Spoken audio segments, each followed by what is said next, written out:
Une chronique chapitre 29.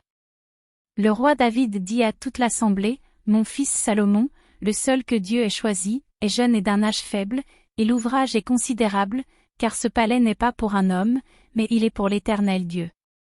J'ai mis toutes mes forces à préparer pour la maison de mon Dieu de l'or pour ce qui doit être d'or, de l'argent pour ce qui doit être d'argent, de l'airain pour ce qui doit être d'airain, du fer pour ce qui doit être de fer, et du bois pour ce qui doit être de bois, des pierres d'onyx et des pierres à enchâsser, des pierres brillantes et de diverses couleurs, toutes sortes de pierres précieuses, et du marbre blanc en quantité. De plus, dans mon attachement pour la maison de mon Dieu, je donne à la maison de mon Dieu l'or et l'argent que je possède en propre, outre tout ce que j'ai préparé pour la maison du sanctuaire.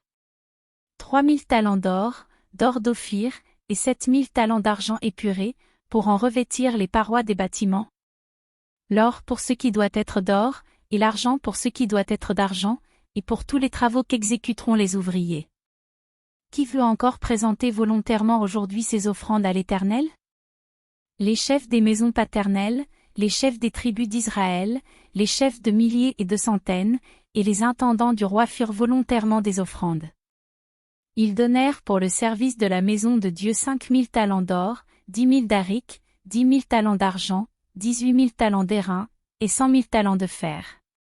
Ceux qui possédaient des pierres les livrèrent pour le trésor de la maison de l'Éternel entre les mains de Jehiel, le Gershonite. Le peuple se réjouit de leurs offrandes volontaires, car c'était avec un cœur bien disposé qu'ils les faisaient à l'Éternel, et le roi David en eut aussi une grande joie.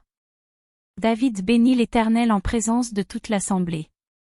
Il dit, « Béni sois-tu, d'éternité en éternité, Éternel, Dieu de notre Père Israël.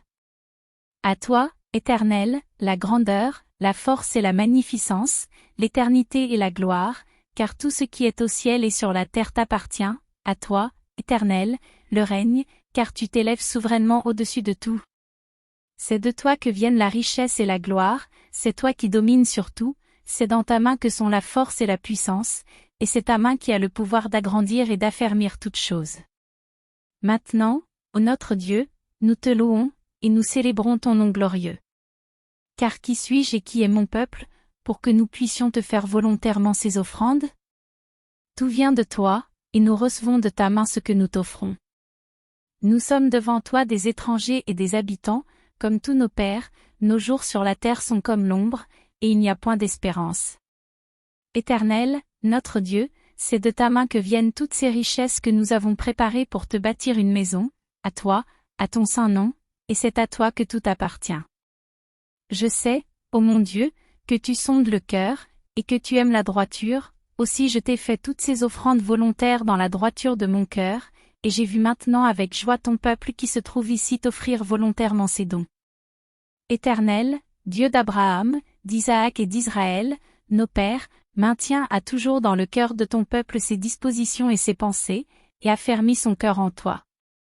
Donne à mon fils Salomon un cœur dévoué à l'observation de tes commandements, de tes préceptes et de tes lois, afin qu'il mette en pratique toutes ces choses, et qu'il bâtisse le palais pour lequel j'ai fait des préparatifs. » David dit à toute l'assemblée, « Bénissez l'Éternel, votre Dieu. » Et toute l'assemblée bénit l'Éternel, le Dieu de leur père. Ils s'inclinèrent et se prosternèrent devant l'Éternel et devant le roi. Le lendemain de ce jour, ils offrirent en sacrifice et en holocauste à l'Éternel 1000 taureaux, 1000 béliers et 1000 agneaux, avec les libations ordinaires, et d'autres sacrifices en grand nombre pour tout Israël. Ils mangèrent et burent ce jour-là devant l'Éternel avec une grande joie, ils proclamèrent roi pour la seconde fois Salomon, fils de David, ils l'honnirent devant l'Éternel comme chef, et ils honnirent Tsadok comme sacrificateur. Salomon s'assit sur le trône de l'Éternel, comme roi à la place de David, son père. Il prospéra, et tout Israël lui obéit.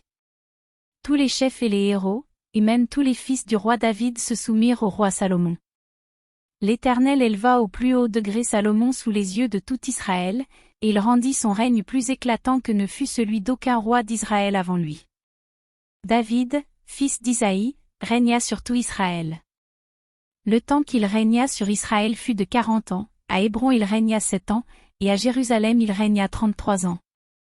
Il mourut dans une heureuse vieillesse, rassasié de jour, de richesse et de gloire. Et Salomon, son fils, régna à sa place. Les actions du roi David, les premières et les dernières, sont écrites dans le livre de Samuel le voyant, dans le livre de Nathan, le prophète, et dans le livre de Gad, le prophète. Avec tout son règne et tous ses exploits, et ce qui s'est passé de son temps, soit en Israël, soit dans tous les royaumes des autres pays.